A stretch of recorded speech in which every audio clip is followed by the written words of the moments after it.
তো বন্ধুরা, ভিডিও বানানোর জন্য একটা গুগল পিক্সেল মোবাইল নিলাম।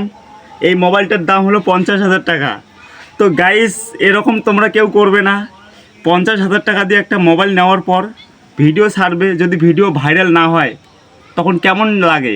তো সেই অবস্থা বর্তমান আমার। বন্ধুরা, তোমরা কেউ মোবাইল এইভাবে নিও না ভিডিও বানার আশা করে যে ভাইরাল হবেই হবে। একটু ভেবে চিনতে পরামর্শ করে ভালো কম দামের মধ্যে নাও, তবু চলবে। আগে ভাইরাল হোক চ্যানেল, তারপর তুমি দামি মোবাইল নাও। কিন্তু প্রথমেই দামি মোবাইল নিয়ে ভাইরাল হওয়ার আশা এটা কেউ করো না, নাহলে অবশ্যই ছ্যাঁকা খাবে, যেটা বাংলাদেশিরা বলে। তা তোমরা ভেবে চিনতে নিজের জীবনের নির্ণয় নেবে। এরকম দামি মোবাইল তো দেখতে ভালো লাগে, ঠিক আছে, সুন্দর, হাতে ভালো লাগে, কিন্তু এর ঝালা তো পরে বোঝা যায়।